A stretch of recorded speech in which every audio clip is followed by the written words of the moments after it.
Hey, here we are. Randall and me talking about Miami Vice. What's going on, Randall?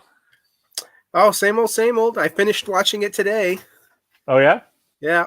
I don't know if you saw on my Facebook, the controversy of the day is, did you watch the theatrical version or the unrated director's cut with extra, you I know? like to go, hardcore, so I went with the unrated edition.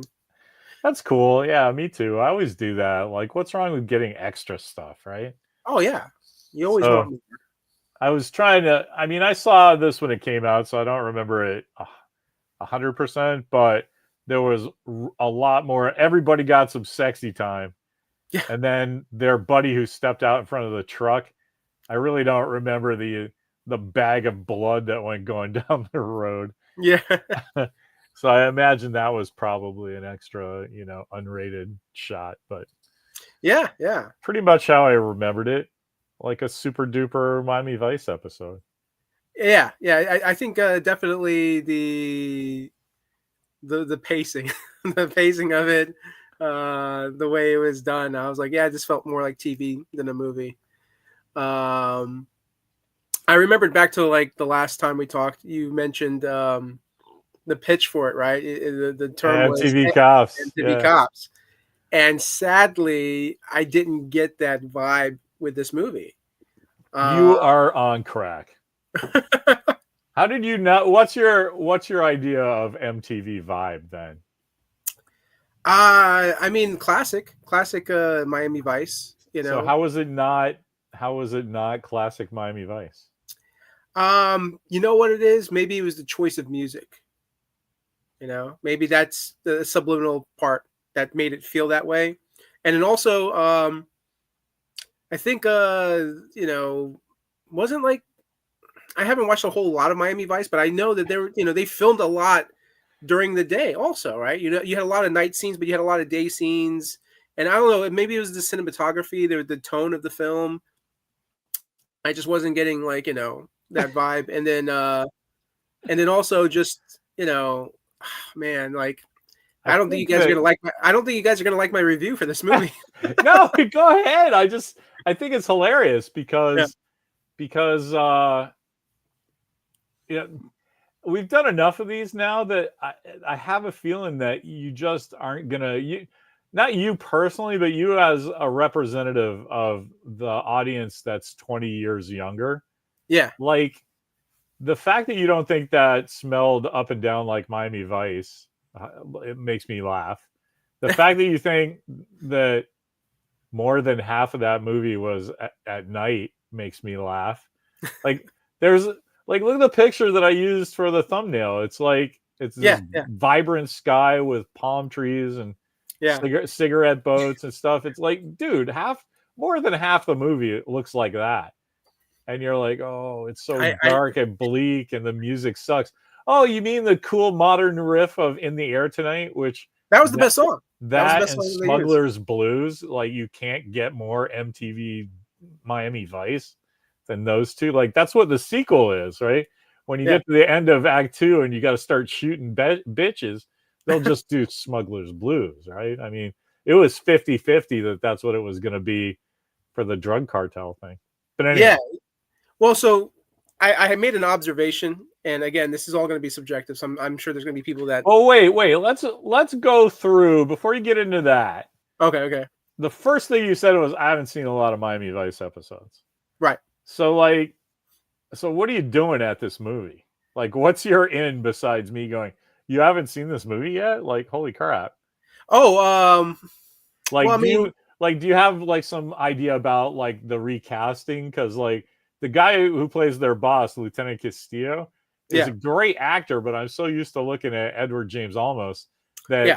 I Yeah. kind of was like, wait, that guy's Castillo? And then like by the end of the movie, he's like, no, you don't get the drugs. No, I say you get the drugs. And I'm like, these guys are Miami-Dade cops. Yeah. And but they're like because of what they do and They have where power they over the are. FBI. Well, there is a giant international component to what they do because of where Yeah. they are and what they do, right? Yeah. So Yeah. like the second I was like, really? And then I was like, well, man, probably. It wasn't like a deal breaker for me.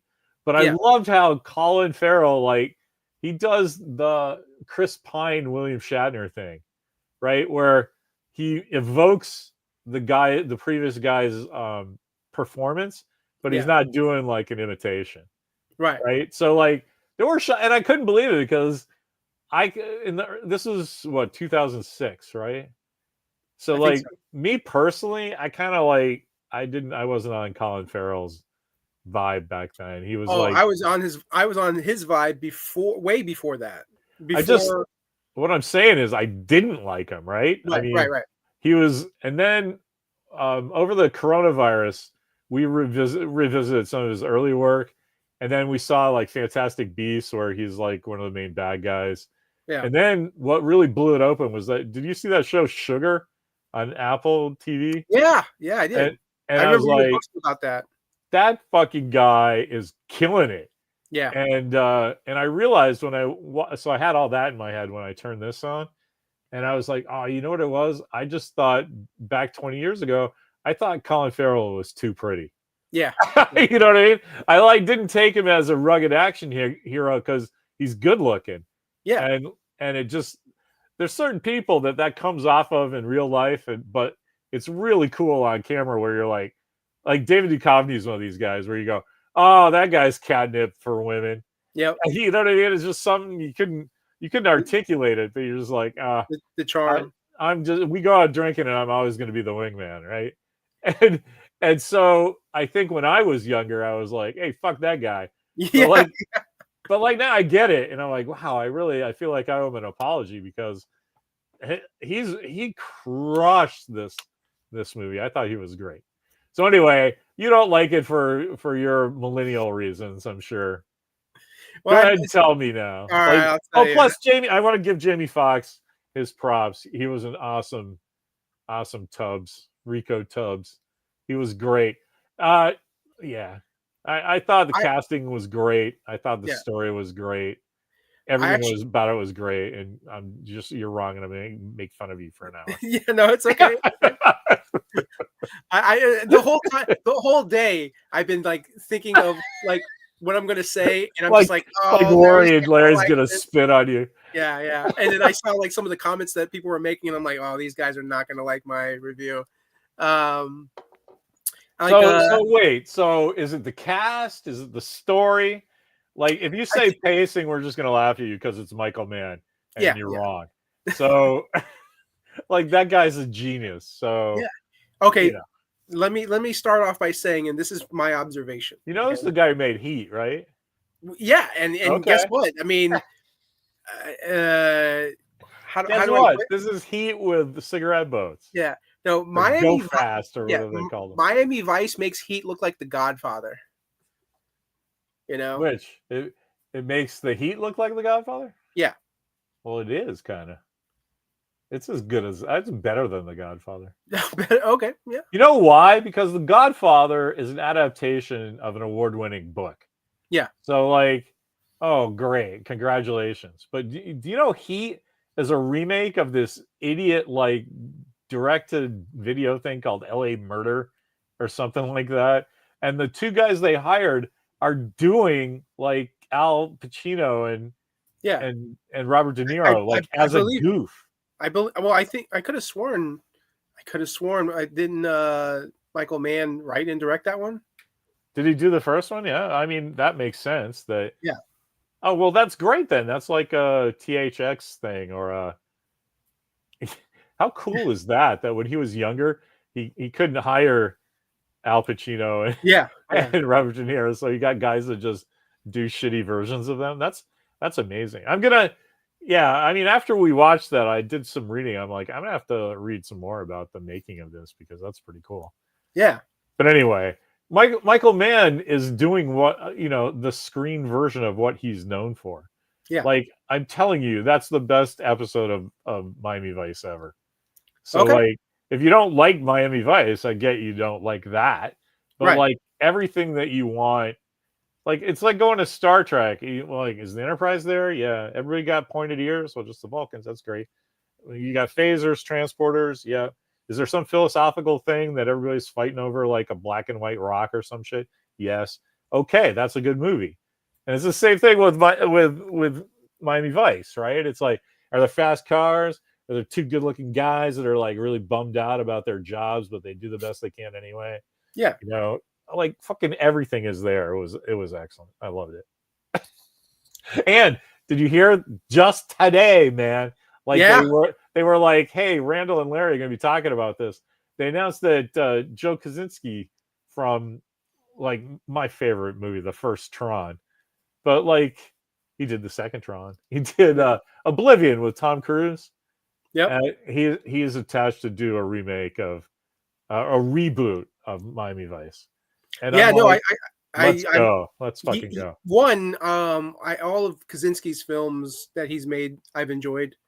So I definitely like him as a director. I definitely like him as a director. So to see that news, and I started laughing because I was like, oh, he's going to make a Miami Vice movie better than the Michael Mann one. You know?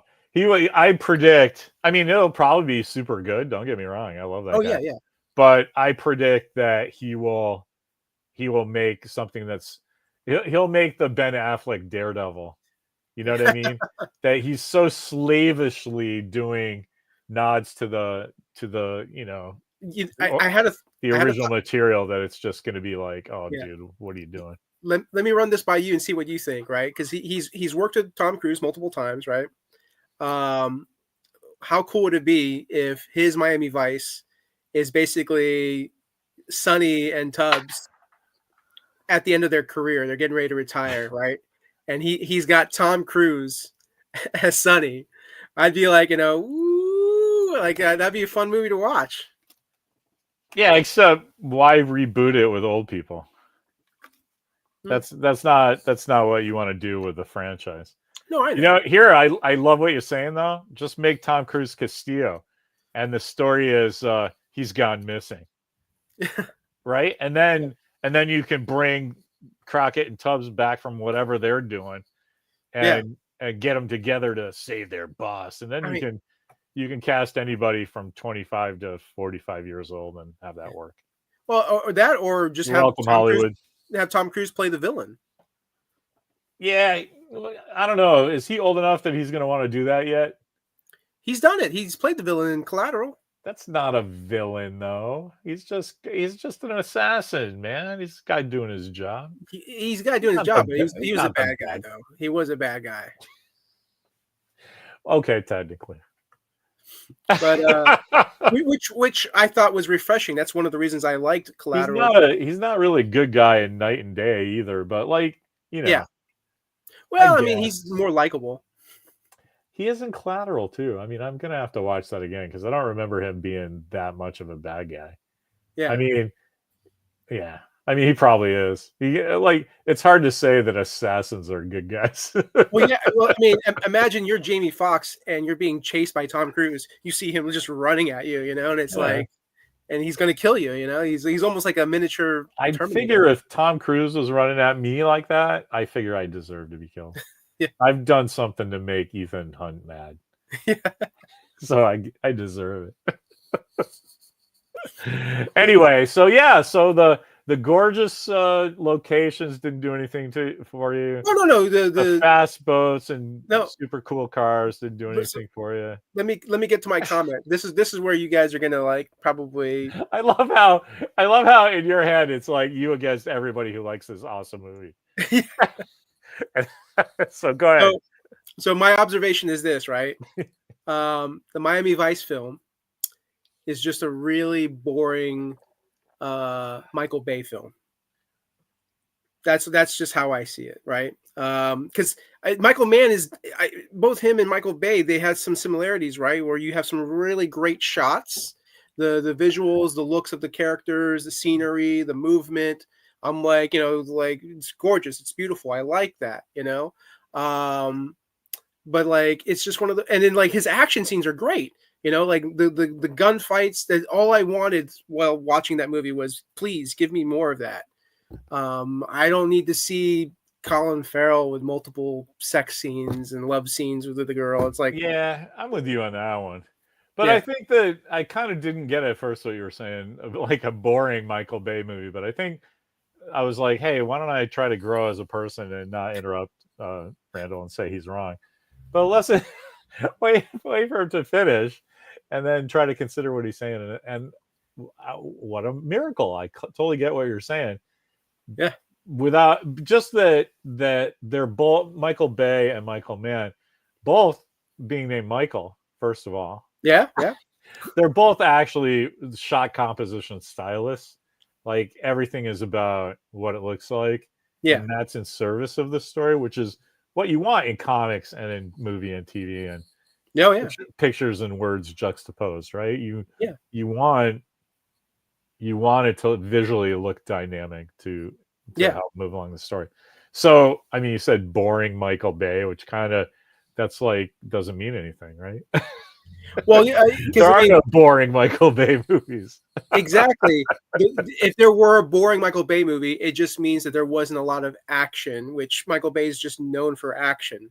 So it's like that's just my observation is like, So you think there wasn't any action in this movie? No, there was definitely action in this movie, but I mean again, this is just like my opinion of like the whole pacing, right? Like I think if you're doing like if you're doing an action film, you got to spread out your action, and then you got to kind of like time your story along, and and in my opinion, I know, but that's why I just laugh because that's what the kids say on the internet. Like, oh well, the pacing was off. Well, what does that mean to you? Because a whole bunch of professional directors and writers and editors have presented this film.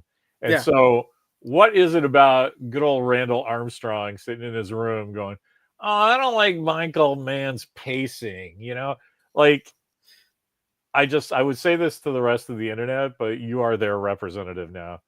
So what the hell does that even mean? Like, what was wrong with the pacing of that movie? That's not like you would have preferred something different. Because that's just a choice thing, right?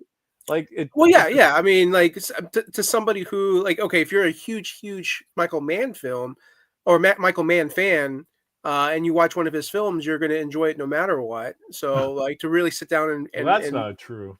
Really? Yeah, Michael Mann's made some weird ass movies, man. Okay. I'm not so down with Manhunter, although you would probably like that.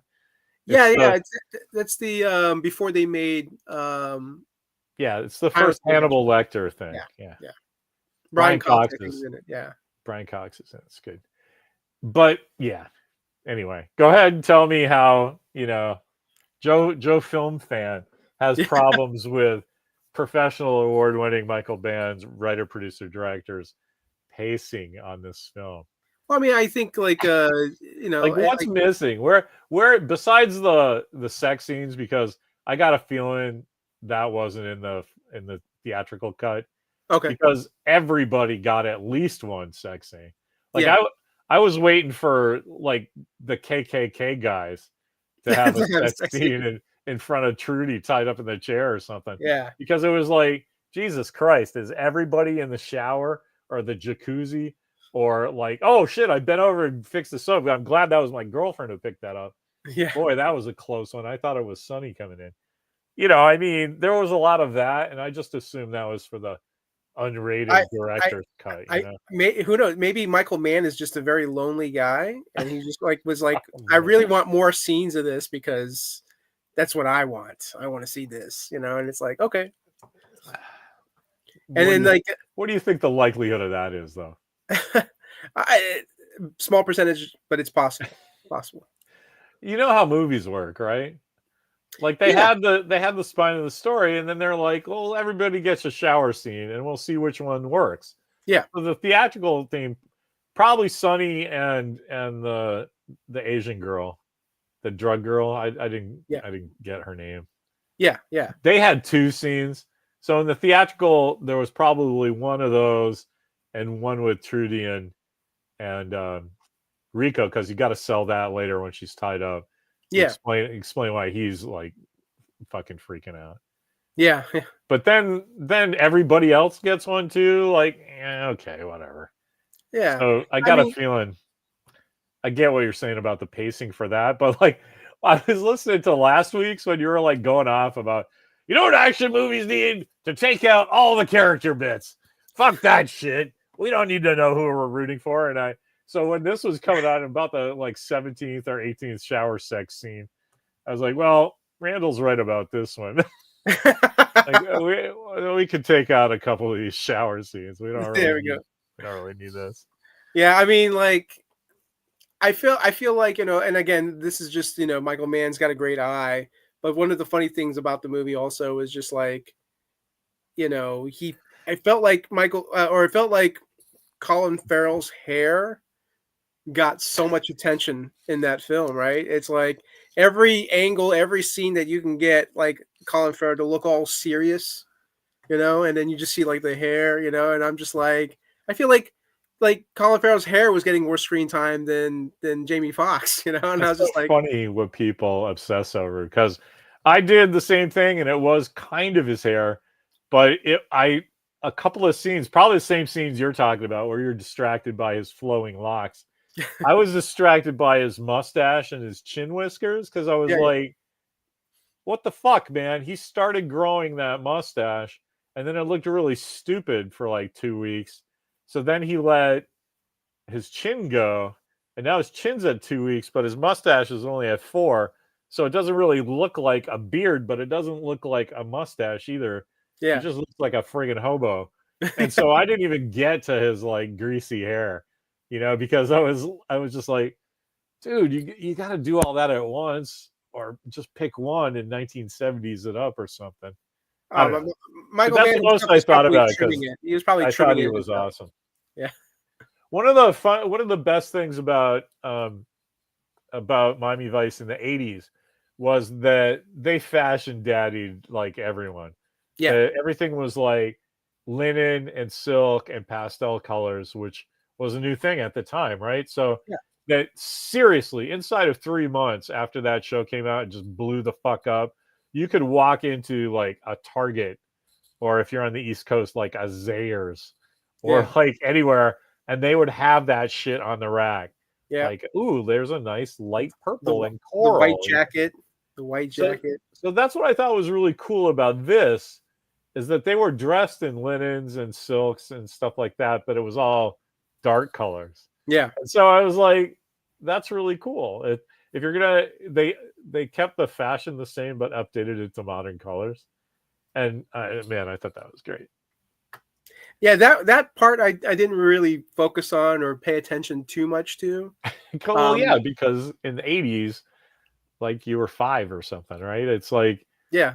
I mean, they used to have articles in National Enquirer about how Sonny's look of not having his 3 or 4 day beard growth is actually great for Miami, because it's really hot out there, and if you shave every day, you're taking the skin oils off your face, and so that's all I had to hear when I was in my early 20s. Like, no, this is good for my skin. I'm not shaving.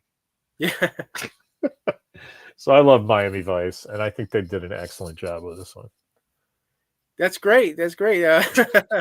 I wish I could feel the same. I actually remember when this movie was being advertised, on television, like for the theater, and I was actually originally planning to go see it. I was like, oh, sweet. Collateral was awesome. Michael Mann's a great director. I love Colin Farrell. I love Jamie Foxx. This should be a home run, And then I watched the movie, and I realized, like, no, this is more like they hit a double. They made it to second base. That's cool. So how is a double not a solid base hit that puts a runner in scoring position? Like, how's that not a great movie? No, yeah. I mean, it's not a bad movie, but there's parts of the film that I just pacing was bad. You said, man. Huh? You said its pacing was bad. Yeah. I mean, no, you can have bad pacing and still be like an okay movie. No, it's not an okay movie. It's a solid double. You said. I agree. Yeah, double's okay. That is a cracking double. That's a double that hit the outside warning track. I mean, but if you compare a double to a guy home to run, pull up. What? If you compare a double to a home run, it's no home run. But why do that? Home runs are so rare, right? No, not really. You have a home run all the time, right? What's the home run thing for a career? It's like 700.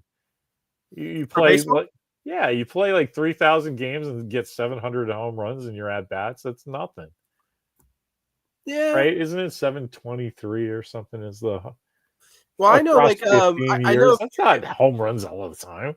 no, I know. I mean, the term is like, nobody bats 1,000. But yeah, like, I'd I say like think they Tom Hanks does. bats 1,000. Yeah, what's a shitty movie Tom Hanks has been in? Oh boy, it has to be in I his early days. no, I know those are the best movies. I'll Yeah.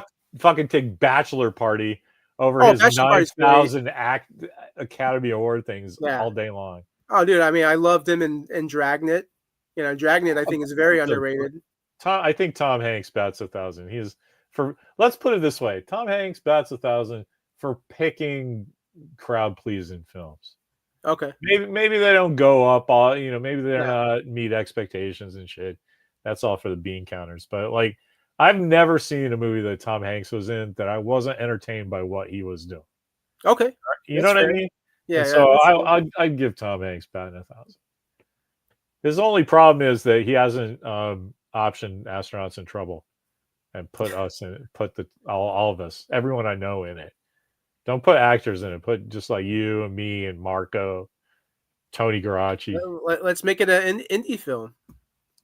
Yeah, that's Let's raise. Let's put it on Kickstarter. Let's raise the funds and like that's make the definitely movie. what a $200 million movie needs is the indie touch.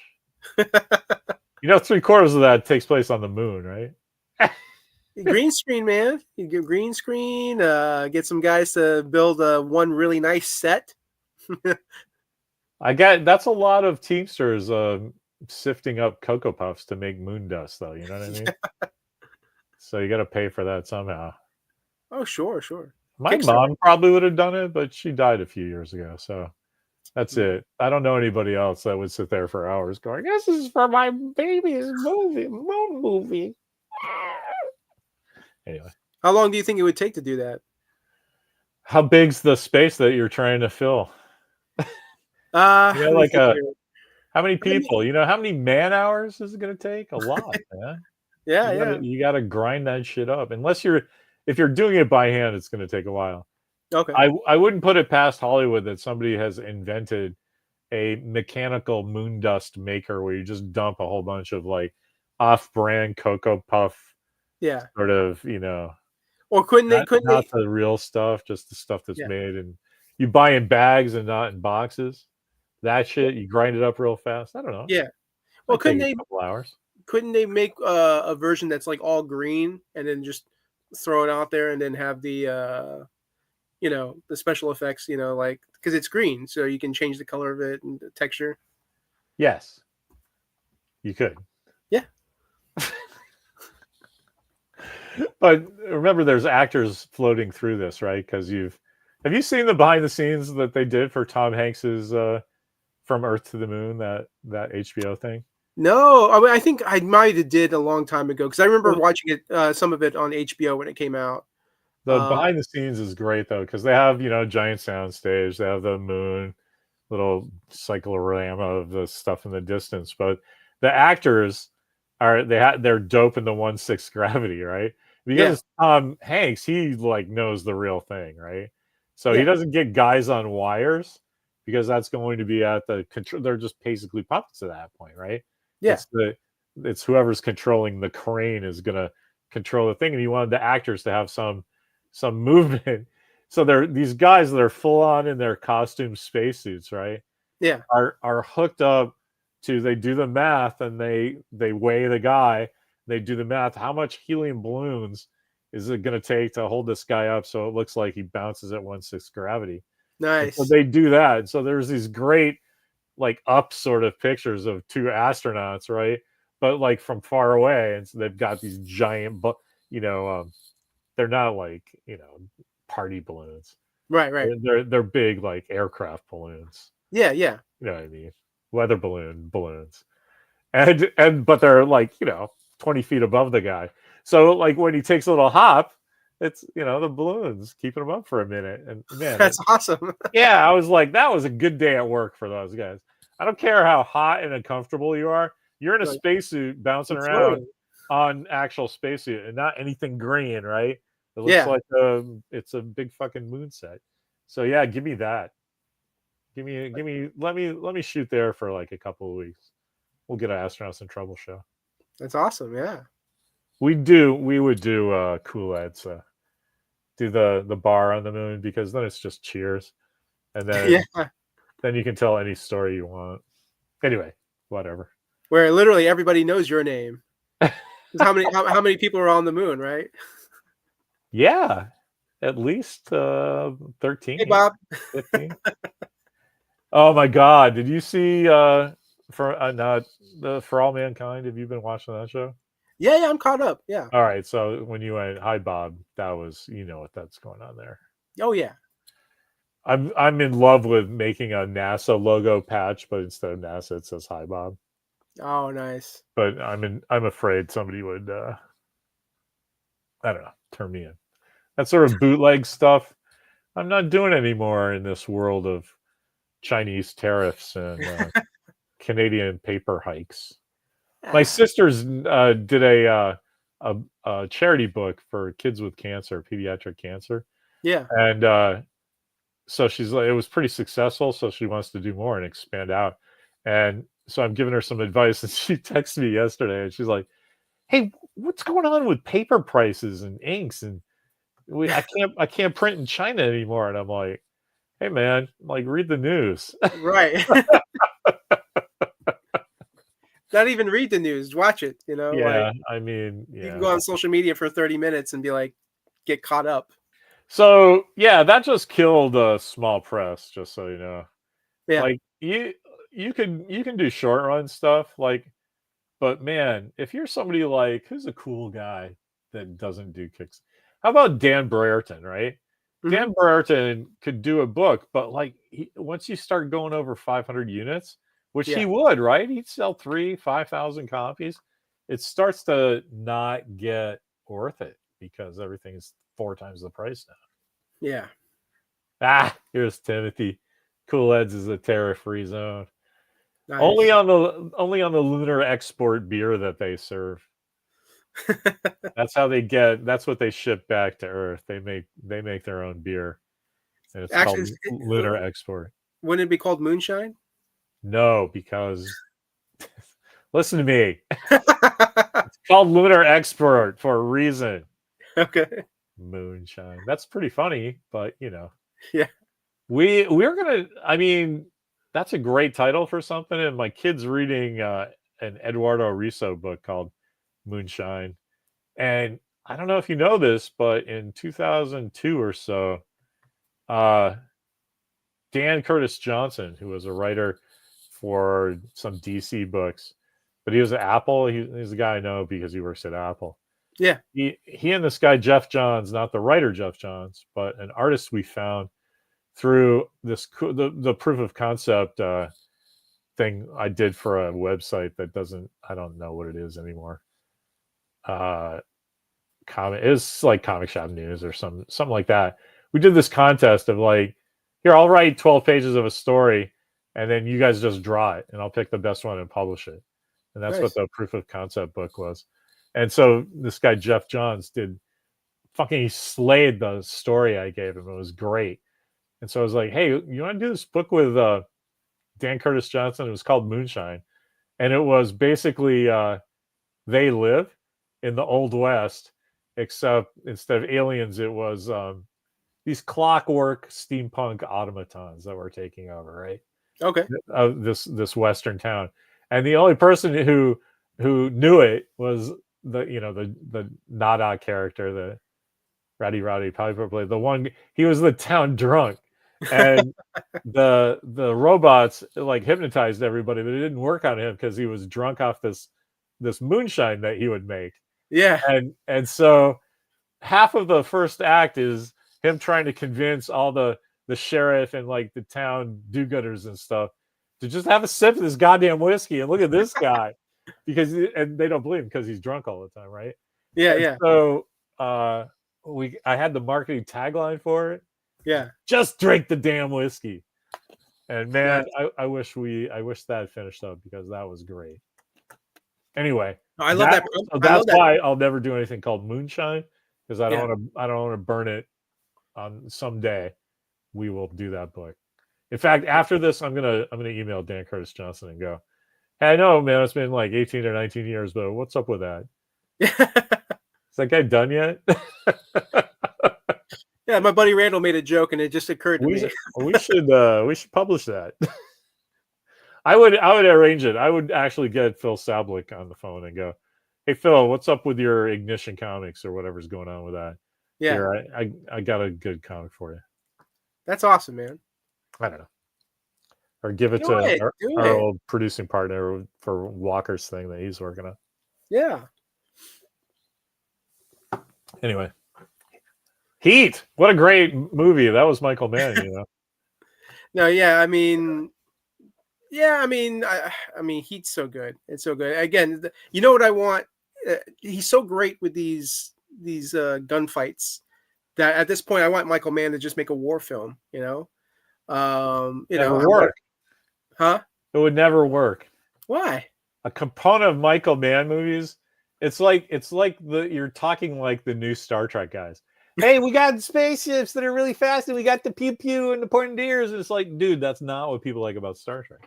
And the thing that the gunfights and stuff is not what the fast cars and shit. Yeah. And usually helicopters. That's not what people like about Michael Mann movies. It's in the middle of all that. They stop the story dead. So one of the main characters can say to the third girl on the call sheet, hey, baby, you know, this is really fucked up what we're doing. and you need those 3 of those scenes in your Michael Mann movie. Oh, I mean, I'm sure if it was pitched to him, I'm sure one of the first things he would say is, can I put some love scenes? Not even that, because that scene is between Al Pacino and Robert De Niro and Heat. Right. You know, it's like, hey, baby, this isn't going good. I know, you know, when I see you, I'm gonna see you at some point. You know, that's what they live for in Michael Mann movies. Yeah. Anyway. And I will say this too. I think the thing that could have really helped Miami Vice, and no offense to the actor who played the villain, he's a good character actor. But they should have just got somebody that would have had a bigger presence and maybe a bigger performance. Well, which guy are you talking about? The guy that died at the end. So not the main guy that was married to the Asian girl. He's not even the main guy. Dude, that guy is the main villain. Absolutely, 100%. See, because he's so quiet and so still, yeah, you just dismiss him. You're like, oh, he needs to be more flamboyant. Needs more presence. Not in a Michael Mann movie, man. Just you sitting there, calm and serene, is crazy presence. Because you live on the side of some crazy Niagara Falls in the middle of Cuba or something, and the only way to get to your house is by your helicopter that costs $2 million just for the gas. Like, dude, like that guy was crazy good. I loved him. Anyway, it's the Jose guy who got shot at the end. Like, that guy was useless. I mean, he was getting work done, man. He was getting work done. The other guy, of course, he's quiet. I'd be quiet too if Colin Farrell was sleeping with my wife. Like. Before that, though, when he meets him, he says, like, yes, this will be good, and if everything goes right, you'll never talk to me again. Yeah. Like, that's the guy I wanted the movie about, right? What does that guy do? And when all this other scurrying around nonsense happens, like, oh, they're gonna kill Trudy. Yeah, okay. Really? I don't think so. They figured out where they were very quickly. Yeah. Anyway, I didn't like Trudy. I don't like when they do that to characters, but it was 2006. Yeah. There's a lot of frigid going on back then. Yeah. Like, let's give Jamie Foxx a character by putting his girlfriend in danger. It's like, yawn. But on the other hand, it's a function of those kind of stories. So yeah, I mean, you got to give Tubbs something. Yes, I'm just glad they didn't say they lived on a boat and had an alligator. Yeah, yeah. I did, yeah. During when they were playing "In the Air Tonight," though, I was like, okay, finally, Yeah. this is like hearing you didn't really hear the Jan Hammer Miami Vice theme at all for the show, Oh and no, I did. I did. not, but I mean, not really. I mean, it wasn't really an overt Oh, you thing. mean in the movie? Yeah, yeah, In yeah. the movie, they're Yeah. like, I think there were little wispy things of it, like they do Force themes in the later Star Trek. I mean, Star Wars movies. But yeah, I was just like, that's what this movie needs at this point. You know, a little. Yeah. I mean, part of me was almost waiting for like the gunfight to happen as it hits that drum, you know. But I was like, no, it's not gonna happen. When that would have been a little too on the nose. Yeah, yeah. But I get it. Yeah, that would have been funny. Little slow motion thing with the machine guns. Yeah. Wow, I ripped out my headphones. That was Now there was one movie that used that song the best, and that was The Hangover. oh yeah, okay, cool. Yeah, I will never forget. I hadn't like this was the first time I had seen the trailer for The Hangover. Right, Uh-huh. I'm sitting in the movie theater. There's a few people in front of me. I was sitting with this girl that I worked with because we decided like, hey, let's just hang out and go see a movie. And so I'm sitting there. I'm watching the trailer for The Hangover, and as soon as I start hearing, the Phil Collins song, soon as you saw Mike Tyson, right? Uh-huh. I knew instantly what they were going to do, and I laughed before the scene happened, and I laughed really hard. So like people in the front turned around, looked at me like, "What the hell is this guy laughing at?" And then they turn right around, and then you just see Mike Tyson. He's just like, "Here's my favorite part, do do do do," and then like him Yeah. knocking out the guy. I knew I saw it I saw it happening before it actually happened, and I'll never forget that moment. Yeah, I that's just laughed so cool. hard. I like it when that happens, when people in the audience are like so into the movie that they're like a half a step ahead. Like when we went to see Infinity War, Yeah, me and Mark and Steve and Walker, there's a bit where Walker missed this because he didn't get it 100%. He was just a half behind us because he's so young. He knew what Rubber Band Man was. I mean, he didn't know what that song was, but he knew instantly when they started playing Rubber Band Man that they were cutting to the Guardians. yeah, 'Cause yeah, he knew that was whatever this is. That's a Guardians song, you know. yeah, yeah. And so that we had the same kind of thing. It was like, oh yeah, here they come. Yep. You know, just like, oh, hey, Mike Tyson's gonna knock somebody out doing the drums, isn't he? Yeah, exactly, That's exactly. cool. Yeah. Anyway, so that's it. That's all you got. I mean, that's pretty much it. Like You didn't like Miami Vice. All right. All I right. I didn't hate it, but I didn't like it. No, It no. was just, Yeah, there's no way you can hate that, but it's like yeah, that's not a like that didn't do it for you. I get it. yeah, yeah. I You wanted a mean, steak and you got a Salisbury steak that was reheated in a TV dinner, and you're just wrong. That's all. yeah, What we haven't talked about? Like, what are we watching next week? that's a good question, man. Usually something comes up in when we're talking. Yeah, let me think here. Let me think here. Because I mean, I've been buying a bunch of movies recently. Like Warner Brothers had a bunch of their um 25 films for $25. I officially have all 4 volumes of their Warner Brothers 100. What else did I buy recently? Oh, you know what I'm going to buy later tonight? They're doing a 25 Nicolas Cage film collection for $25. Well, that's cool. Like, Yeah. so you haven't seen all the stuff in there, right? I mean, I was perusing it this morning, and Let's do a Nicolas Cage movie. That's awesome. sweet. All right, all right. What are you feeling like? Let me see. Let me pull up real You've quick. seen The Rock, right? Of course, I've seen. Yeah, yeah, absolutely. Okay. Have you seen what was that? His latest one that I loved so much. The unbearable lightness of being Pedro Pascal or whatever that. Right, yeah. The unbearable weight of massive talent. I saw Yeah, that. I saw that did in you see that? theaters. Ah, dude, I love that movie. He was Yeah. excellent in that. There's this movie in the 90s. I was vaguely familiar with his performance, but I didn't know who else was in the film.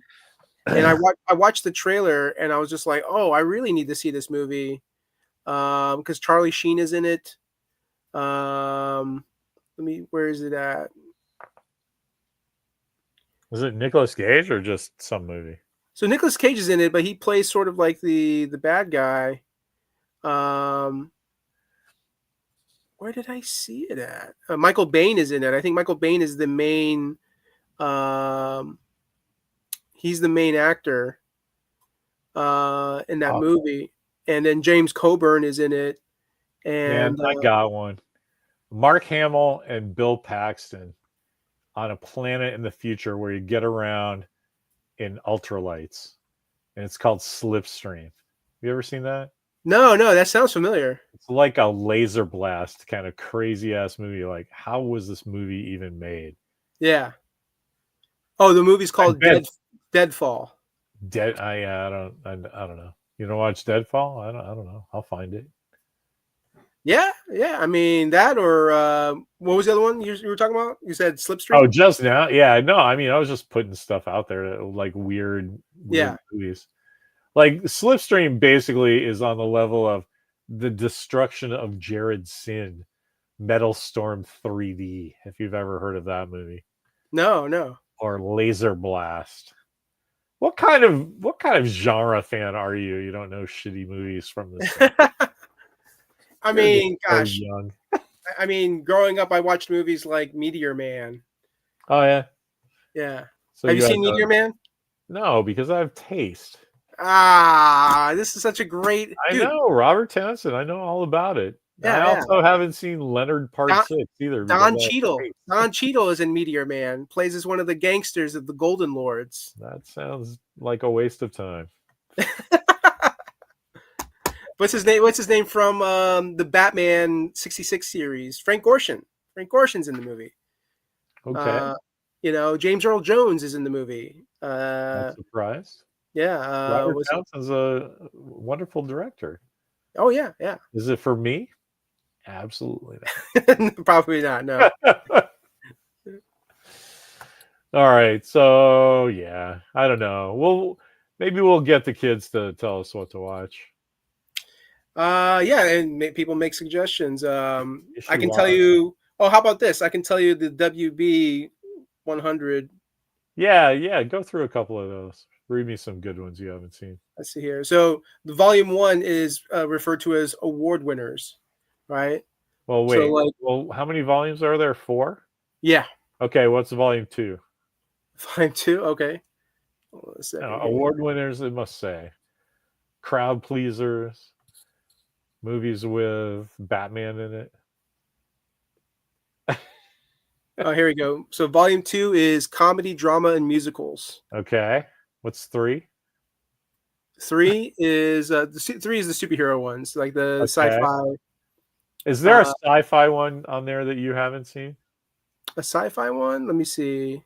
Well, yeah, I mean, there's a couple Stanley Kubrick films, but I think you told me let's. Dude, if you think Miami Vice has pacing problems, you're not even going to be able to sit through 2001. Dude, okay, here we go. That movie goes on for 23 minutes before a human word of dialogue is spoken. Yeah. You kill yourself. So I got volume 4 here: thriller, sci-fi, and horror. Right. So you got the Maltese Falcon, Clockwork Orange, Children of the Damned, All the President's Men. That one I haven't seen. I'd do that one. Clockwork Orange is great. You haven't seen that? I've seen chunks of Clockwork Orange, but I've never seen from beginning to end. That's an interesting word for that movie. Yeah. You want to do All the President's Men? That's kind of political and yeah. It's just like The West Wing except with Nixon. They got the original King Kong from 1933. Okay. What else? Blade Runner, which I've already seen. Seven, I've already seen. Natural Born Killers, I've seen chunks of it. I've probably seen 75% of that movie.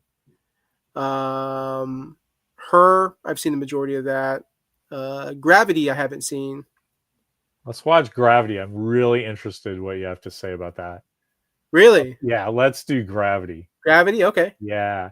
But you have to pay attention to that movie and not just go, hey, nothing happened for 2 hours, because everything happens in that movie. Okay. That's I do awesome. I do like Alfonso Cuarón. I think I became a fan of his ever since Harry Potter 3. Yeah. I'll get to tell my story about how me and Sandy were hanging out at 1 a.m. on the street in San Francisco, shooting the net. Oh, nice. That's a classic. I'm actually in the net. Really? Yeah, there's a bit where she's being chased by some bad guys, and to escape them, she runs into this midnight vigil. People are protesting something in San Francisco. What a shock, right? Yeah. And so they needed crowds of people. So I worked for a medicine place. It's hard to explain. We made medicines for injection, right? Yeah. Real formulations of stuff, and I got to wear a paper spacesuit and work in a clean 100 clean room, class 100 clean room. It was great. Anyway, lots of people were there, and they're like, hey, if you want to go do something fun, they're shooting this fucking movie with Sandra Bullock these 3 nights, and you get a free sandwich, and get to be in a movie. Just go do that for fun. It was like, fuck yeah. And I don't think Nina and I were married yet, but I was like, hey, look, I'm gonna go do this. It's kind of a work thing. So me and like 6 or 8 of my buddies at work, we were like so into it, like, oh yeah, right on. We get to go just walk back up and down the street that's closed off to shoot this thing. And they started shooting it at like 4, the golden hour. Yeah. And it went till like 2 a.m. So they had her running through like this crowd in all different kinds of lighting. Yeah. Natural lighting. It was great. Anyway, so she kept doing it, and like as the night went on, the crowd started getting smaller because people weren't paid, right? Right. So they were like, tired, oh, well, go I have to kick off and go to school tomorrow or work or whatever. And I was like, no, man, this is fucking great. I had a sci-fi paperback in my back pocket, and I'd just sit on the curb and read until something happened, and everybody has to get up and do it again. And so because it's like 1 a.m, like she just comes over and we just started chatting. She's like, oh, what are you reading? It's like, I don't know. How long you been here? I'm like, I've been here since 3 p.m. Like, how long have you been here? Stuff like that. Yeah. She's like, call me Sandy. And I'm like, I love you. That's so awesome, man. Anyway, so yeah, I forgot why we got onto that, but Gravity. We were talking about Gravity and Gravity. Then, oh, right. So I love Gravity because that's my second wife up there. She decided, she was like, oh, I talked to this guy for 90 minutes in 1995 once, and so I better do a astronaut movie for that guy. Nice. Yeah, no, I'm really curious what you have to say about that, because it's one of those movies that real science people just deride, and they don't get the idea that it's not a real science movie. Right. Right? It's like, what's his name? Alfonso Cuarón. He's telling this fucking magical fairy tale of a story. It's just everybody's astronauts, and it takes place in space. But it's called Gravity for a reason. Yeah. And your regular people just don't get it. And since you're my present representative of regular people, I want to see if you get it or not. Okay. It's pretty cool. You know who was originally supposed to be in Gravity? Me? And Sandra Bullock, right? No, I don't know. Who was supposed to originally be in it? Mr. Robert Downey Jr., Mr. Iron Man himself. Playing what part? Probably George Clooney's part. Huh. All right. Yeah. It would have sucked because George Clooney solved a story problem for them. It was great because what's the guy's name? It's what an embarrassment. I should remember. Alfonso Cuarón. Alfonso Cuarón. He and his son wrote the screenplay. And Okay. there was a bit where you haven't seen it, so I don't want to tell you. But there's a bit where George Clooney's characters in a little. He's an astronaut in trouble, Yeah, yeah. and they didn't know how to get out of it. And so apparently Clooney just wrote him this 3-page email, just like here's the scene that you should do. You know, fade in, do this, and he wrote the whole scene out. And he goes, I know I'm kind of stepping on everything, but like, and I could have this conversation with you, which is easier for me to write this out. I think you should do that. And Yeah. they basically just went, George, thanks very much, and they shot it word for word. Oh, that's awesome. Like this 4-page scene, and they were like, "That, thank you. That's what we needed. Let's fucking go." I wonder if George got like a little bit of writing credits. Well, I mean, it's not like that guy doesn't know what he's doing, right? Oh, yeah, yeah, yeah. Well, I just love that at one point you're like, I could just write this and it would just be easier for everyone, and I think they'll take it well, yeah. you know. Oh, yeah, And yeah. they did. So I just like that. I thought that was cool. That reminds me of the story with Jack Nicholson when he worked on The Departed. Oh yeah, yeah. Didn't you tell that a couple days ago? No, I Weeks don't ago? think so. Tell it again. Okay. Essentially, I mean, we hear Matt Damon talk about it all the time. I think that's why it Yeah. sounds so familiar.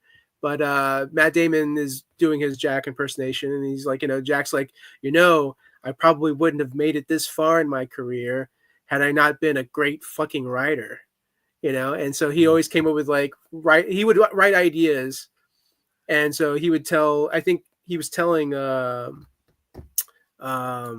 Scorsese, he's like, what would make an interesting idea is if we did this, and so he would hear him out. It's like, okay, yeah, let's give it a try. He's like, or what else we could do to add on to this, right? So he just kept he would throw bits and pieces, and before you knew it, it was like a whole scene. Yeah, yeah. Yeah, and so again, Jack, on The Departed at his age, all the movies that he's worked with, all the people that he's worked with, of course you're gonna, pick up and get some ideas and skills, and you work with a lot of great storytellers and filmmakers that you're gonna get those that same idea, or not the same idea, but the ability to kind of craft and put together something and kind of just throw it out there and suggest it to the point where they that is a great idea, or that is a great scene, let's go ahead and add that. That's like when they get actors to ad lib, so that's why I love comedy films, because so much of those films, it's just stuff they're just trying out. It's not on script. It's it's in the moment, it's in the scene, it's between the actors and what's going on in that scene. That's pretty much it. Well, that's fascinating. Thank you, Randall. Yeah, so Gravity next week. Next week, with Randall, finally watched Miami Vice. Now it'll be Randall finally watched. We just get to talk about Sandra Bullock. Which, by the way, what is your favorite Sandra Bullock film? I think Gravity for all the space reasons. Okay. But controversially, I really like Miss Congeniality, the first one. Okay. Yeah, yeah. I really do. It plays to a lot of people's strengths, and people that wouldn't be anything in any other movie get to shine. And that one, William Shatner comes into doing the MC stuff and just crushes it. And oh god, I forget the guy in that. Who is he? He's in Doctor Strange end credits. Oh, Benjamin Bratt. Benjamin Bratt. Yeah. He's playing the girl part, right? Yeah. So he gets to play out of character, but it slays that. I don't know. There's a lot of really cool stuff in this confection of a film. Yeah. And I really she did some dumb movie with Ryan Reynolds, The Proposal. I thought I thought everything about that was just cute. Yeah. So sometimes I really like my action and shoot 'em ups, and I really like my philosophical thrillers and morality plays and stuff. But every once in a while, you just want some bubblegum movie that doesn't have superheroes in it, right? Sure, yeah. And she is really good for those kind of movies. Like she does, action stuff Yeah, and cop stuff and rom-coms, but they're all sort of, they have this bubbly energy that I just really dig. that's good. That's Nice good. Yeah, job, Sandy. yeah. I'd I don't know say, what happened marrying Jesse James. I don't know what that was about, but yeah. your movie career is just top shelf. Ah, she's one of the greats for sure. Like, I mean, for me, I loved her in Speed. You know, Yeah, of course. I think her chemistry between Demolition her and Man, she was Keanu. excellent. You can Yeah, go through her career. It's pretty good. yeah. Love Potion #9. That's got a good soundtrack. Yeah, yeah. All right, next week is Gravity. Gravity. Okay. And let's get right to it. What took me so long to watch Miami Vice? I was just waiting for you to go. Miami Vice? Oh, it took me so long. Yeah. All right. That's enough of that.